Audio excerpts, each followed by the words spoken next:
Muy buenos días, mis queridos hermanos. Damos gracias al Señor porque este día podemos retomar el estudio bíblico en la serie Perteneciendo y Participando. Y vamos a orar para poder comenzar y glorificar al Señor a través de la enseñanza. Señor, ayúdame a honrar tu nombre a través de la exposición de tu palabra. Que mis hermanos que están escuchando honren tu palabra, escuchándola con atención, y que en conjunto glorifiquemos tu nombre, Señor, guardando esta palabra y poniéndola por obra, porque eso es lo que tú deseas. Te lo pedimos en Cristo Jesús. Amén. Entonces, como siempre, tenemos un PowerPoint que nos acompaña, y esta no va a ser la excepción. Acá tenemos la portada y el título de esta clase, que es Principios de la Disciplina Eclesiástica, la séptima clase de esta serie, y podemos ver una puerta con su respectiva llave que en este caso se está cerrando.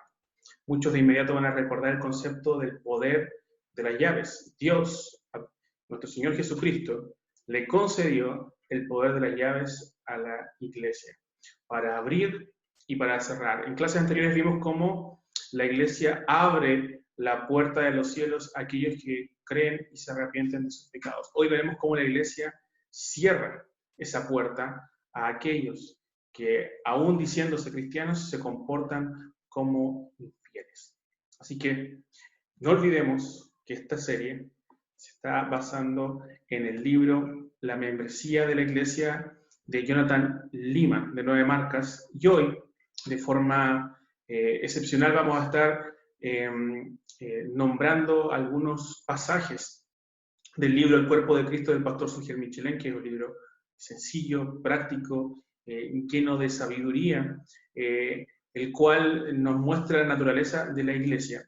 Si usted no puede adquirir este libro, el pastor Sugel hizo una serie basada en este libro de 7 sermones que se encuentran en el canal de YouTube de su congregación. Es un material muy bueno. Así que vamos al texto lema de la clase de hoy, Mateo 18, del 15 al 17. Este texto debe estar rondando nuestra cabeza durante toda la clase. Por tanto, si tu hermano peca contra ti, ve y repréndele estando tú y él solos.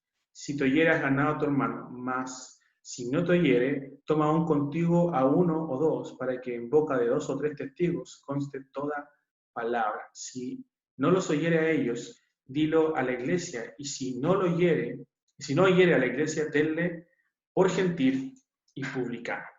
Entonces, ¿qué podemos observar en este pasaje? Primero, que la disciplina eclesiástica es un ejercicio que está en las Escrituras, y es un ejercicio que debe realizar la iglesia, que cualquier hermano podría iniciar dentro de la congregación si es que las características de este pasaje se cumplen. Ahora, sin duda que una disciplina eclesiástica va a ser dirigida por los ancianos de la congregación, por los pastores, pero es deber de la congregación estar capacitada para poder realizar este ejercicio espiritual, que es un mandato de Jesús a su novia. Y nosotros, como su novia, y él como el segundo Adán, nosotros tenemos la misión de ser ayuda idónea de este Rey soberano que es nuestro Señor Jesucristo, porque él espera una novia pura y santa, sin manchas. Por lo tanto, la disciplina eclesiástica es aquel proceso que el Señor utiliza para purificar y santificar a su iglesia, para prepararse a sí mismo una novia. Y él ha dado los medios a la misma iglesia para que ella realice este proceso. Ahora, hay una pregunta que tenemos que hacernos, y es que, como en la iglesia de Cristo reina el amor, ¿esto será compatible con la disciplina? ¿Son incompatibles realmente la disciplina y el amor? Entonces aquí aparece este vaso que contiene agua y aceite. En la parte superior del vaso, esto amarillo, sin duda que es aceite. En la parte inferior tenemos agua. Son líquidos inmiscibles. En física significa que no se mezclan. Por lo tanto, lo que busca esta ilustración es darnos un ejemplo de lo que sería la disciplina y el amor. No se relacionan. Eso es lo que dirían muchos. ¿Cómo es posible que en la iglesia de Cristo haya disciplina? ¿Quién tiene la osadía de levantar la primera piedra contra su hermano? Eso sería imposible. Bueno, esas son concepciones que son erradas. Y la palabra relaciona al amor y la disciplina. Dice Proverbios 3:24, el que detiene el castigo a su hijo aborrece, mas el que lo ama desde temprano lo disciplina, lo corrige. Sería imposible para mí como padre dejar que mi hijo siga en la desobediencia, en la rebeldía, en la altanería, porque ese camino lo va a llevar a la muerte. La palabra del Señor dice que la paga del pecado es muerte. El pecado paga mal. Por lo tanto, sería un acto displicente el hecho de que yo deje a mi hijo hacer lo que él quiera hacer. Yo debo dirigir su corazón. Y cuando él desobedece, nuevamente traerlo al círculo de las bendiciones a través de la disciplina. Por lo tanto, la disciplina y el amor son dos conceptos íntimamente relacionados en la iglesia de Cristo. Profundicemos un poco más en esto a modo de introducción. Está esta famosa frase del pastor John Duck, se ha dicho que cuando la disciplina se va de la iglesia, Cristo se va con ella. Es como si la disciplina, por un lado, y el amor fueran dos caras de una misma moneda. Tienen el mismo valor delante de Jesús, nuestro Salvador. Y por lo tanto es una maldición que una iglesia no tenga disciplina eclesiástica, porque eso significa que el pecado se ha amoldado al estilo de vida de esa congregación. Y miremos lo que dice ahora el historiador Gregory Willis. Para los bautistas anteriores a la guerra civil, una iglesia sin disciplina difícilmente era considerada como una verdadera iglesia. Y ante esta verdad profunda van a haber muchas frases que van a ir en contra de la disciplina o van a descalificar a las congregaciones que sí aman la disciplina de nuestro Señor. Nos van a acusar de fariseos, de ultracríticos, de faltas de respeto a la privacidad de los miembros, de hipercriticismo. Nos podrían acusar de rudeza, de una autoridad extrema. Por lo tanto, una iglesia que realmente ama la disciplina debe estar dispuesta también a que otros la califiquen de esa manera. Es posible que eso suceda, pero lo que debe considerar una congregación que saludable, que ame su palabra, es llevar a cabo el ejercicio de la disciplina eclesiástica cuando estemos en presencia de un proceso disciplinario con las características que la Biblia narra, en amor y en verdad. Eso es muy importante. Los procesos disciplinarios se ejecutan en amor y en verdad. Ahora, esto va a implicar que los discípulos que están dentro de la congregación sean discípulos disciplinados. Es decir, discipulado significa, entre otras cosas, ser disciplinado. Es decir, yo estoy dispuesto a cuidar a otros, como observábamos en el pasaje de Mateo 18, y también a dejarnos cuidar por otros. Es un proceso que tiene dos sentidos.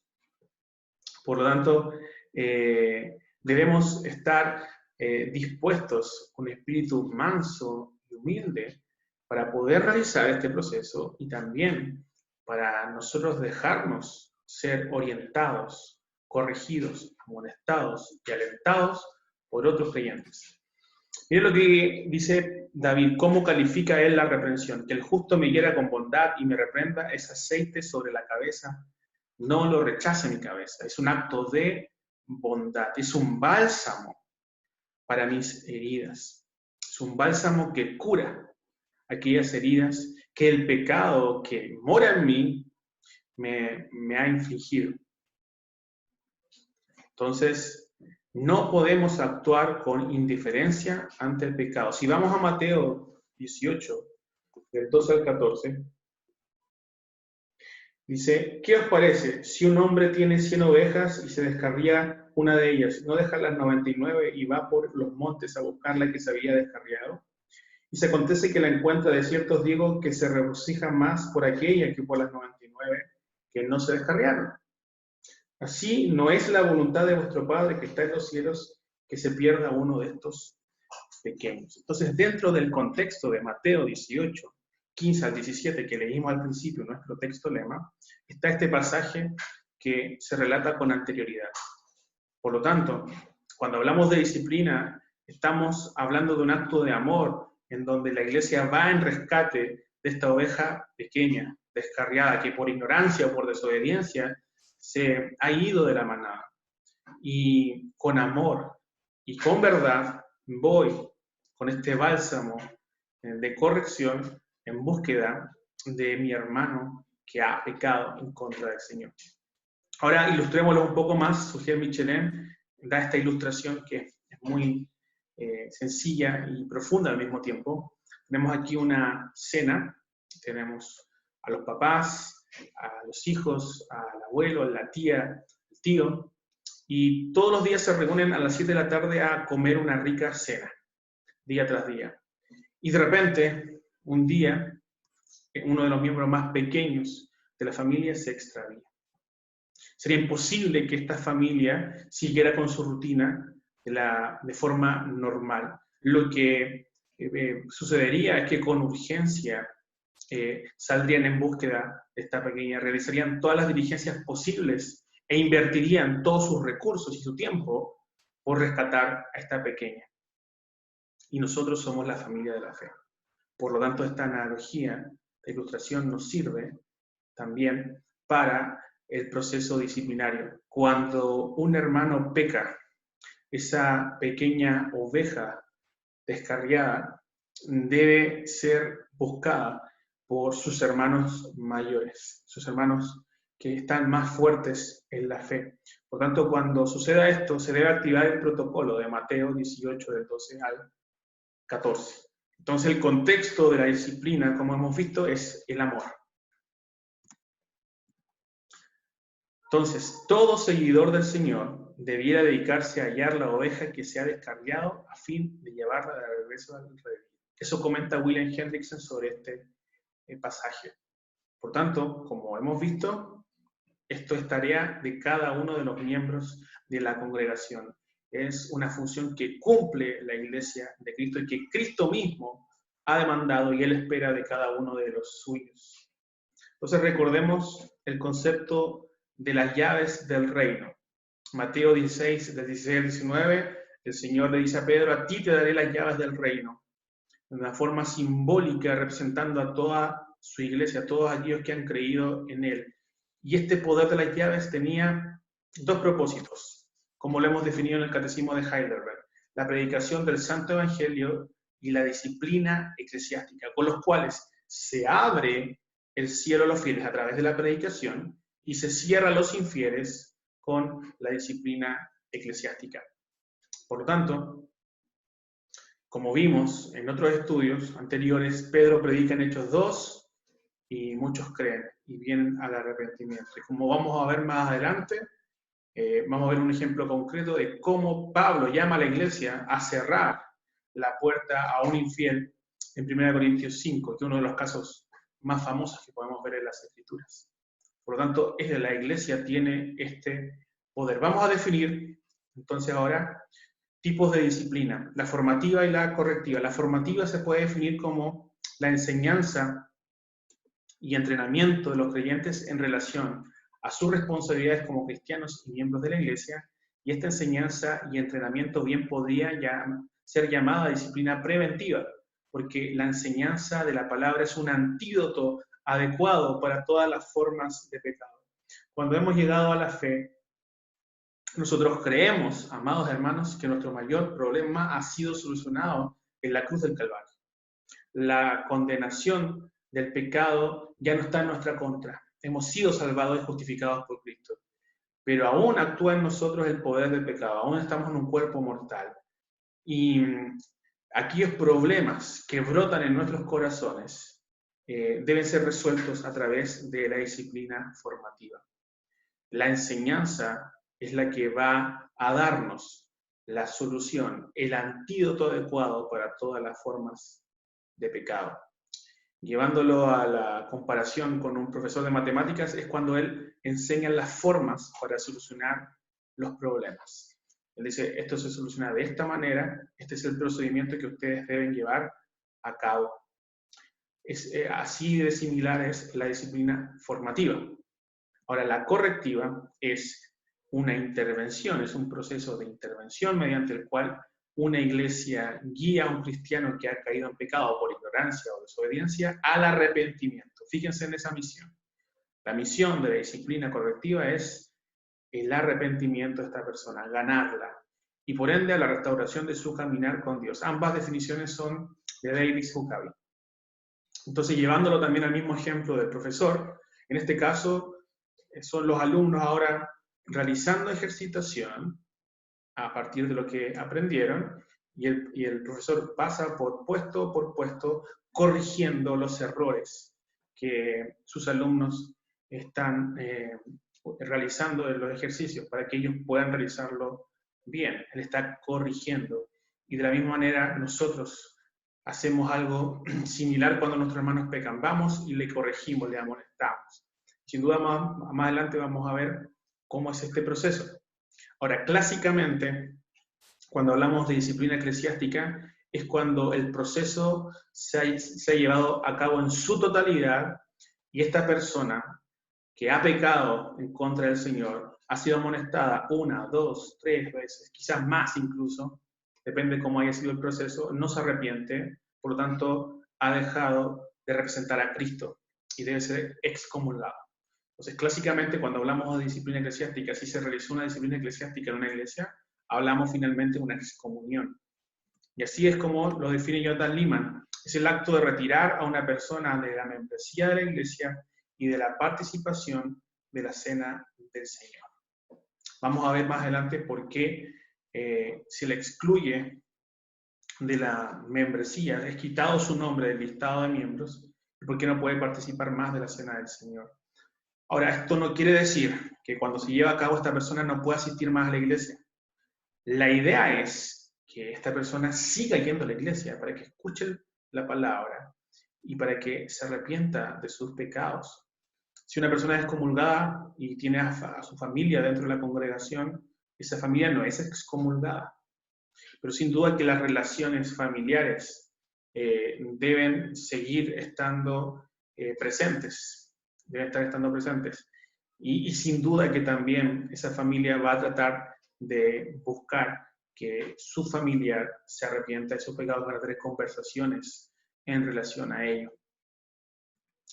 Ahora vamos a ver un ejemplo concreto en 1 Corintios 5, que es el caso más famoso probablemente. Pablo reprende a la iglesia que está en Corinto por estar envanecidos y tolerar a un hombre que tiene la mujer de su padre, un pecado terrible, perverso, y les dice que el tal se ha quitado de en medio de vosotros. Tercero, que lo juzguen. Cuarto, que lo expulsen. Y quinto, que el tal sea entregado a Satanás. Esa frase es poderosa, profunda, terrible. ¿Por qué es entregado a Satanás? Porque, como hemos visto, ser miembro de una iglesia local es ser miembro de una embajada, de una avanzada del reino de los cielos. Somos representantes de Cristo. Por lo tanto, cuando esta persona no se comporta como un representante del reino de los cielos, es porque está representando a otro reino, al reino de Satanás. Por eso es que es entregado al reino de Satanás, donde él es su príncipe. Por lo tanto, la disciplina eclesiástica es un acto en donde le quitamos, en este caso, la representación a una persona de decir que él es un seguidor de Cristo. Ya no extendemos nuestra mano en señal de compañerismo. Lo que estamos diciendo es que tú no eres parte de nosotros. Ahora, ¿cuáles son los propósitos de la disciplina? Vamos a nombrar 5, sin duda que pueden haber más. Lo primero es exponer el pecado. El pecado es como un cáncer. Y como el cáncer se quiere esconder, no quiere mostrarse claramente en la luz. Entonces lo que hace la disciplina primeramente es exponer el pecado y que esta persona observe claramente que hay un error en su vida, hay un estilo de vida que está llevando que lo va a llevar a la muerte, porque no olvidemos esto, nuevamente lo repito, la paga del pecado es muerte. Por lo tanto, ese pecado debe ser expuesto para que estas personas que están siendo exhortadas observen claramente que hay algo mal en sus vidas. Segundo, advertir.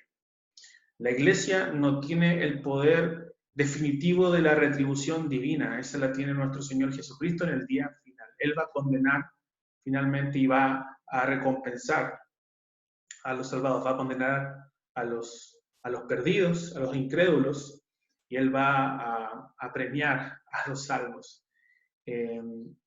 Pero sin duda que el proceso de disciplina nos recuerda ese día. Nos da un eco presente de lo que va a suceder en el día final. Entonces, cuando la iglesia está en este proceso de disciplina, debe temer y debe recordar aquel día. Lo que debe provocar en nuestros corazones es, bueno, están disciplinando a este hermano, pero hay un pecado en mi vida también que quizás mis hermanos no conocen, con el cual estoy batallando y debo llevarlo a los pies de Cristo y debo renunciar a ese pecado. Debo investigar qué es lo que hizo Cristo en mi favor por ese pecado, cómo Él triunfó sobre ese pecado y cómo yo puedo triunfar. También es salvar. El propósito de la disciplina es salvar. Como vimos en Mateo 18, si mi hermano me escucha, he ganado a mi hermano.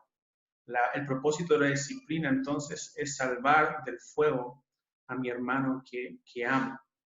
Lo cuarto es proteger a la iglesia. Entonces, tal cual está pasando hoy en día con el coronavirus, que es un virus que se contagia, el pecado también es extremadamente contagioso. Si la iglesia tolera un pecado, ese pecado se va a propagar en medio de la congregación. Si tenemos una pareja de novios que tienen relaciones y no se hace nada al respecto, otras parejas van a decir, bueno, esta iglesia toma con ligereza este pecado, o el pecado de la avaricia, o el pecado de la pereza. El pecado es extremadamente contagioso, por lo tanto, buscamos proteger a la iglesia de Cristo a través de la disciplina. Y lo último es mostrar un buen testimonio de Cristo. Representamos a Cristo, y si una persona está experimentando un pecado abierto, público, el mundo lo observa, nosotros no podemos decir que esa persona representa a Jesús por el bien del mundo, por el bien de esa persona, por el bien de la iglesia de Cristo. Tenemos que proteger al Evangelio. El Evangelio no puede ser cambiado. Maldito, dice la palabra, que quien predicare otro Evangelio. Por lo tanto, estamos dando un buen testimonio de Cristo al mundo. Cuando hay casos de violación en medio de las iglesias evangélicas, católicas, el mundo se pregunta, pero ¿por qué no lo juzgan? ¿Por qué no lo expulsan? Es un buen testimonio al mundo cuando nosotros expulsamos a alguien que ha pecado de esa forma, de formas grotescas, casos de homicidio, de violación, de estafa. La iglesia tiene que mostrar al mundo lo que es la iglesia: sal y luz. Si no hay disciplina en una iglesia, no seremos sal, seremos insípidos. Si no hay disciplina en una iglesia, no seremos luz, no traeremos luz al mundo, simplemente seremos oscuridad. La motivación principal, lo que rodea a la disciplina, como hemos dicho, es el amor a la persona, a Cristo, la iglesia y el mundo. Miremos lo que dice Hebreos 12:6. Dios, al que ama, disciplina y azota a todo el que recibe por hijo. Si yo digo, si una iglesia dice que no necesitamos la disciplina del Señor, que no necesitamos disciplina eclesiástica, es porque hemos encontrado un método mejor para amar que el que dice Cristo, que el que dice Dios, un Dios que es amor. Eso estamos diciendo. Estamos diciendo que hemos encontrado una mejor definición de amor, distinta a la que ha definido Dios, quien es el parámetro absoluto para todo. Entonces tengamos cuidado de menospreciar la disciplina. Lo que produce la disciplina. Hebreos 12, del 10 al 11.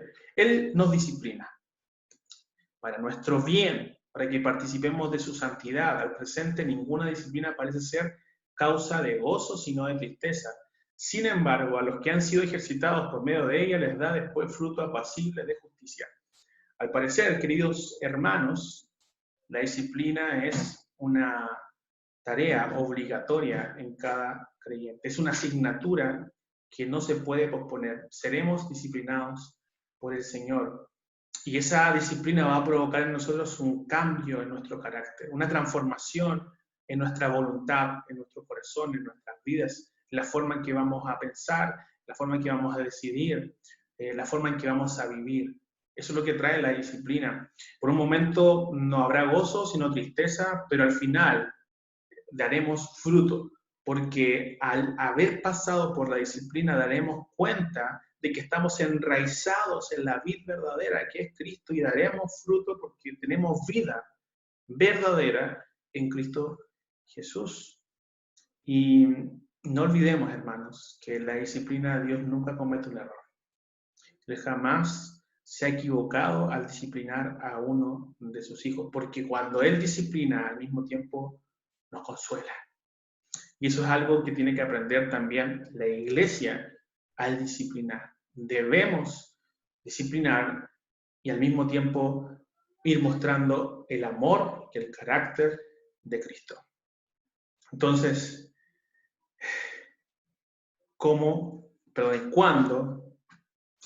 entonces la disciplina trae vida, crecimiento y salud verdadera al creyente. Ahora, ¿cuándo debemos ejercer la disciplina? El texto lo dice claramente: cuando tu hermano peca. La respuesta es sencilla: cuando alguien peca.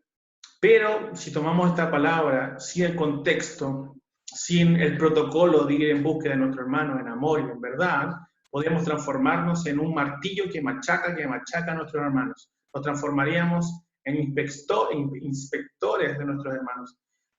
Quizás quisiéramos tomar el rol del Espíritu Santo en sus vidas. Y esto no es así. Por lo tanto, es preciso tomar algunos protocolos, algunas directrices que nos puedan ayudar a profundizar en la realización de la disciplina eclesiástica. Lo primero que podemos hacer es profundizar haciendo preguntas correctas. Un ejemplo: estamos en el Día del Señor, en un rincón un matrimonio está discutiendo y de inmediato yo digo, estos hermanos deben tener problemas matrimoniales profundos. Lo que yo debo hacer antes de conjeturar cualquier cosa es ir a la cabeza de ese matrimonio, ir por el varón y preguntar al hermano qué pasó. Y pueden haber múltiples respuestas. Puede decirme el hermano, tuvimos una diferencia de criterio al corregir a nuestro hijo, estábamos discutiendo eso, salimos de la casa con un problema y queríamos resolverlo aquí, o simplemente, lamentablemente, hermano, anoche discutimos con mi esposa y no lo resolvimos, amanecimos mal y necesitamos resolverlo porque estamos en la casa del Señor, vamos a tomar la Santa Cena y tenemos que arrepentirnos. O quizás nos confiese si tenemos problemas. Pero al hacer las preguntas correctas, también vamos a poder atacar la raíz de la actitud, del comportamiento de este hermano. Así que esto es sumamente importante. Conceder el beneficio de la duda. Dejar que nuestros hermanos también se expliquen. Y también cultivar relaciones cercanas en donde sea natural practicar la corrección formativa, como decíamos, a través de la enseñanza. Ahora, esto no quiere decir que si no tengo relaciones tan cercanas con algunos hermanos, ellos no puedan venir a corregirme. Sin duda que lo pueden hacer. No tengo que tener un número de almuerzos con ellos para que ellos vayan en mi auxilio, para nada. Pero sin duda que es un buen consejo, pero no es el parámetro final para realizar disciplina. ¿Ya? Así que la idea es, en vez de ser martillos, ser aceite, ser bálsamos, una aloe vera, como observábamos en el Salmo de David. Recordemos que el bálsamo, el propósito es curar, tiene esas propiedades, curar. Y la idea nuestra al ir en rescate de nuestros hermanos es curar las heridas provocadas por el pecado que están poniendo en peligro la vida de nuestros prójimos, de nuestros hermanos, de los miembros de la familia de la fe. Ahora, ¿cuándo debemos ejercer disciplina? En este caso, la definición está descrita en el contexto de una excomulgación, cuando ya el proceso se ha finiquitado. Esto es lo que dice Jonathan Leeman. Se reserva para pecados tan graves que la Iglesia ya no se siente capacitada para confirmar la profesión de fe de un individuo. La persona se sigue llamando a sí misma cristiana y representante de Jesús, pero sus palabras ya no son creíbles debido a la gravedad del pecado. Él dice, bueno, yo sigo representando a Jesús, pero su comportamiento, sus palabras también, dan cuenta de otra cosa. Expliquemos un poquito más esto. Acá tenemos una cancha, y aquí en la parte izquierda, aquí, tenemos los pecados de los cristianos. Sí, los cristianos pecan, sin duda, aún en nosotros habita el pecado. En el día final el Señor nos transformará, tendremos un cuerpo nuevo y ya no va a haber presencia del pecado, eso será solucionado. Pero por ahora batallamos con el pecado y pecan los cristianos. Pero esa división que está aquí, esta pared divisoria, esa línea negra, nos muestra que no pecamos como pecan los incrédulos. Es decir, un cristiano se duele con su pecado. Un cristiano se va a arrepentir de su pecado. Cuando se ha exhortado, va a decir, sí, estoy batallando con un pecado, y con una fe sincera va a confesar que tiene un problema en su vida y que está batallando con ello. Y está dispuesto a ser enseñado, a ser disciplinado, a ser corregido. En cambio, un incrédulo no. Este es mi estilo de vida. Yo vivo para este pecado, me gozo en este pecado y no quiero cambiar. Por tanto, ¿cuándo debemos ejercer disciplina? Cuando una persona que se dice cristiana ha traspasado esta línea divisoria. Es decir, está representando al reino de Satanás y no al reino de los cielos, como dijimos antes. Por lo tanto, es preciso quitarle el pasaporte del reino de los cielos, como habíamos dicho. Esta persona no es un representante de Jesús, no le puedo dar la mano en señal de compañerismo, y él no puede participar de la Santa Cena. Porque como veremos más adelante, él es un gentil y un publicano, es un traidor del Evangelio. Y cuando vamos a la Santa Cena, vamos a la mesa del Señor a recibir gracia, a nuevamente a recordar el Evangelio y a reaplicarlo en nuestra vida. Y esta persona está diciendo que no necesita arrepentimiento, que no necesita la gracia del Señor. Por tanto, no se puede acercar a la mesa. Es un traidor. Pertenece al bando contrario. ¿Cuándo debemos ejercer? Profundicemos un poquito más en esto. Cuando los pecados sean visibles, graves e impenitentes. Estamos hablando de la excomunión, del proceso final. Visible, en este caso, la iglesia debe ver o escuchar claramente el pecado, porque hay pecados que se ven y hay pecados que se escuchan. El pecado debe ser grave. Y acá tenemos que detenernos un poco, porque todo pecado tiene este potencial. Todo pecado puede destruir nuestra vida. Y acá debe equilibrarse con el amor. 1 Pedro 4:8 dice que el amor cubre multitud de pecados. Entonces, en este proceso, yo voy a ir con mi hermano, lo voy a exhortar una vez en privado, arrepiéntete.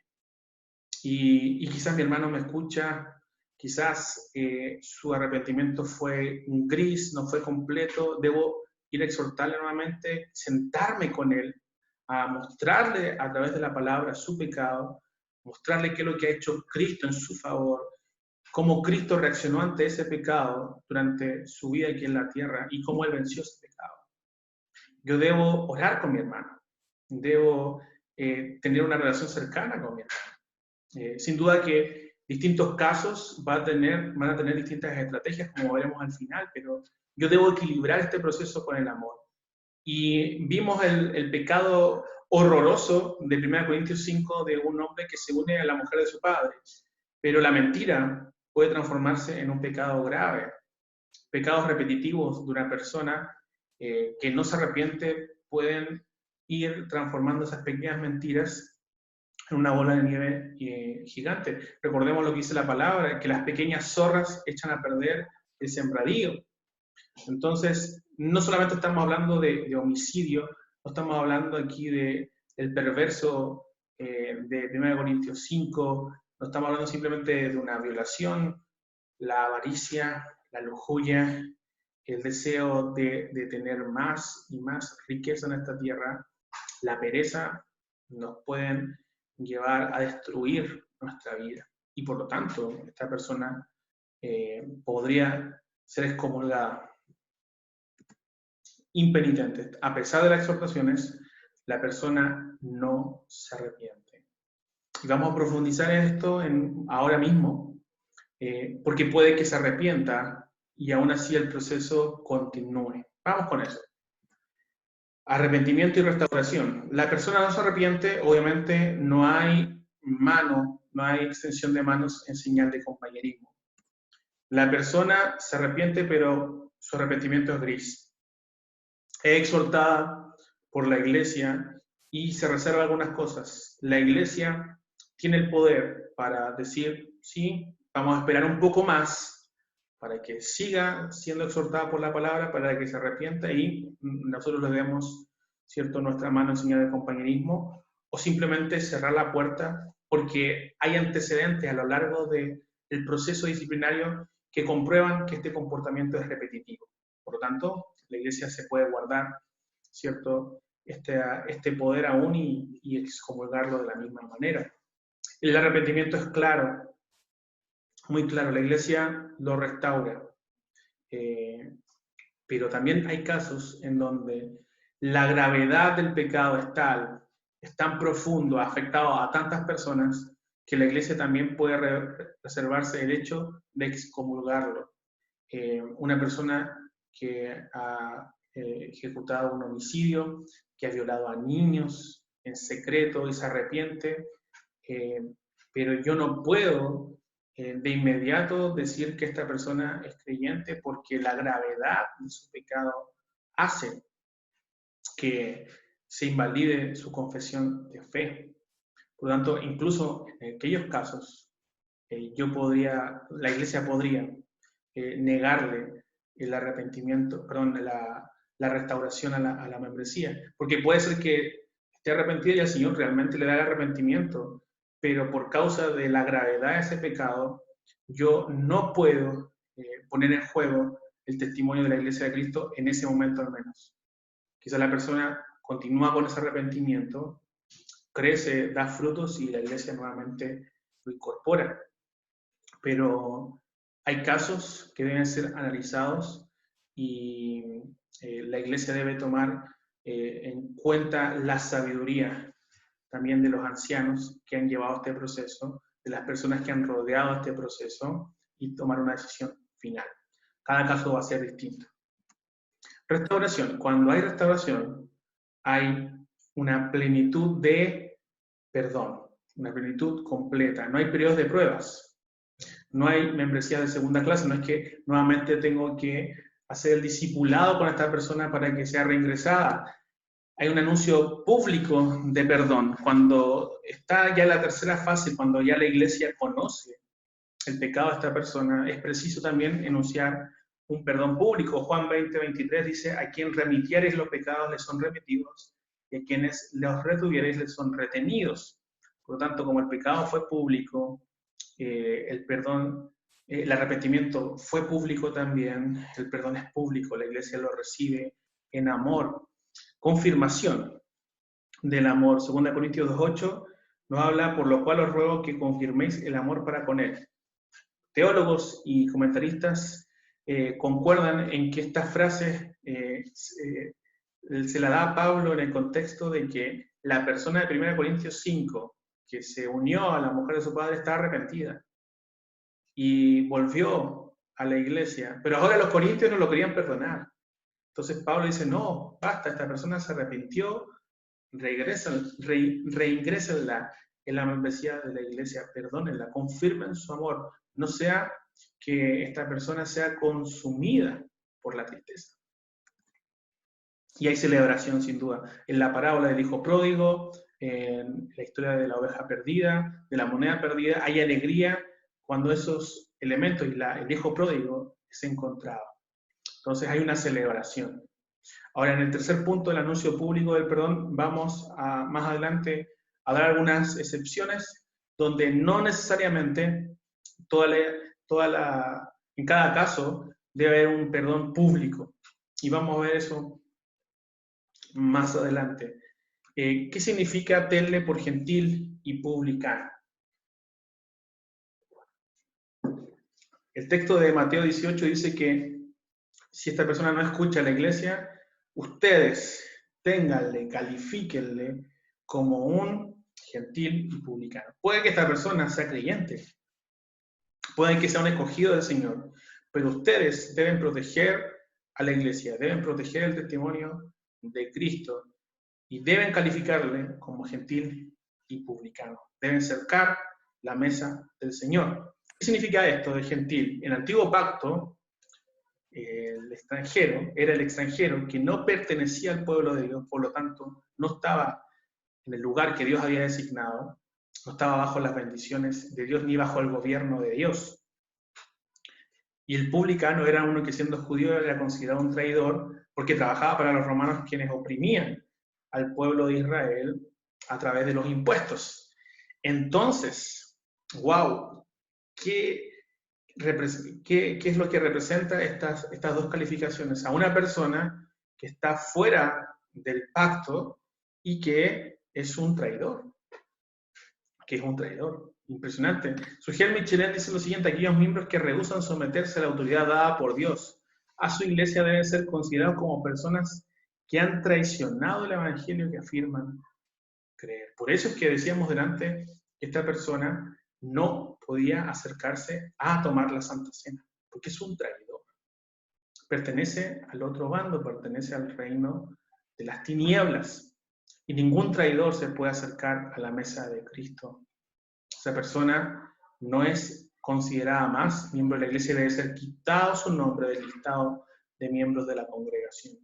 Ahora, ¿cómo debemos realizar este proceso? Profundicemos en esto un poco más.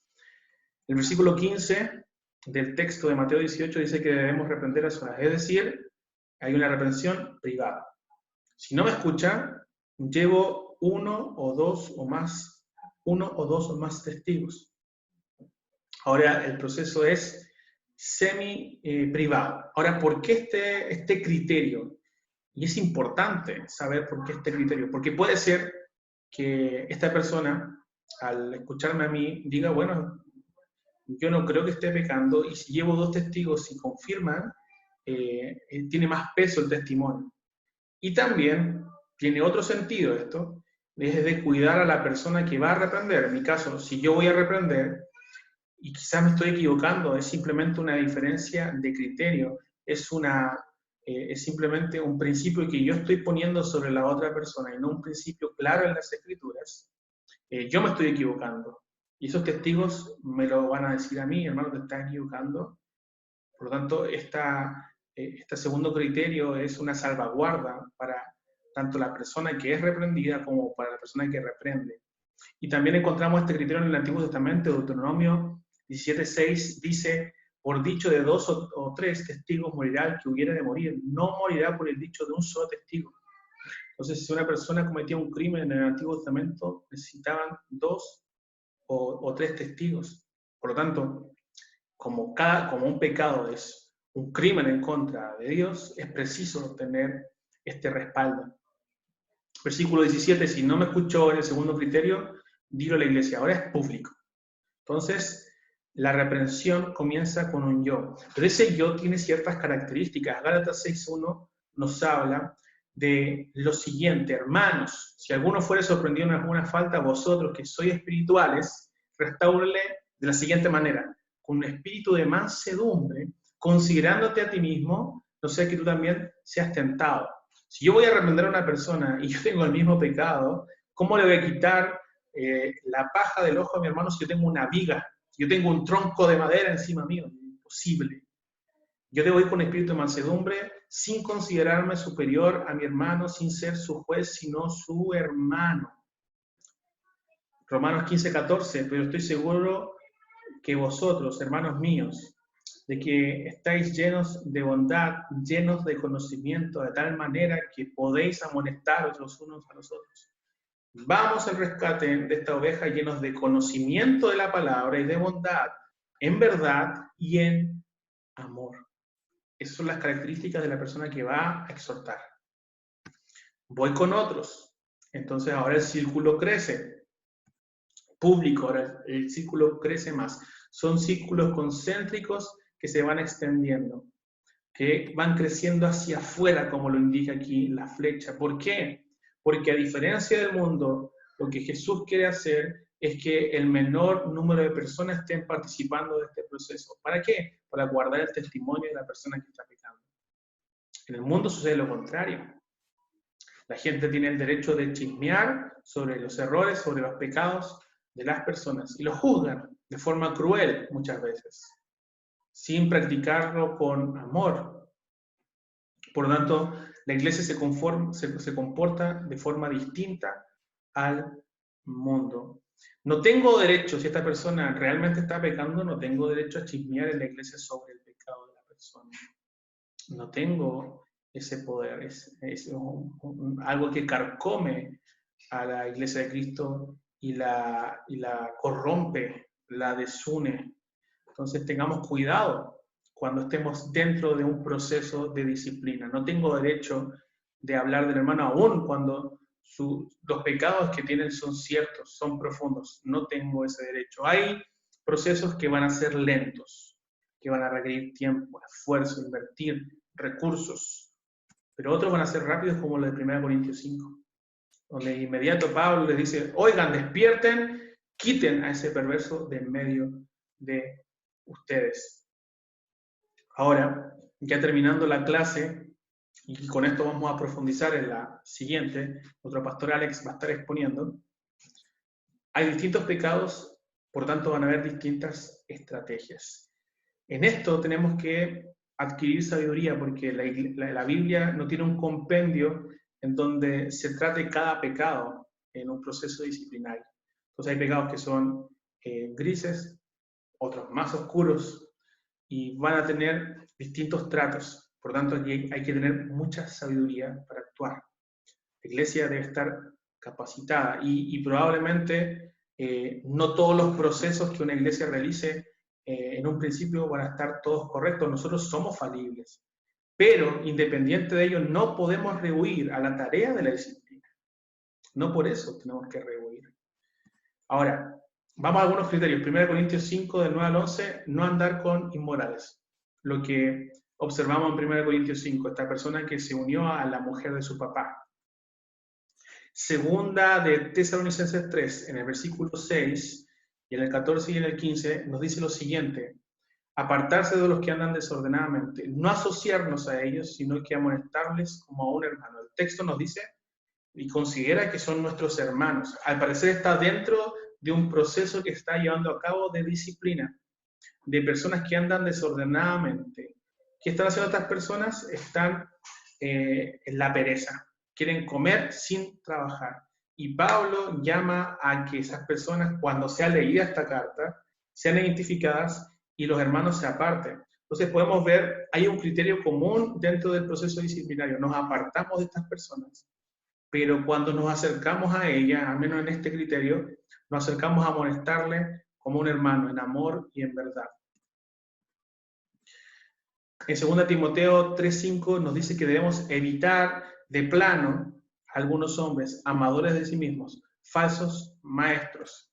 A los divisores, en Tito 3:10, nos dice que lo amonestemos máximo 2 veces, no 3, como aparece en el proceso completo de Mateo 18, sino que debemos desecharlo si no nos escuchan. ¿Por qué? Porque este pecado rompe la unidad de lo que Cristo unió con su sangre, con su sacrificio en la cruz del Calvario, su iglesia. Así que este pecado es calificado de forma atroz por las Escrituras.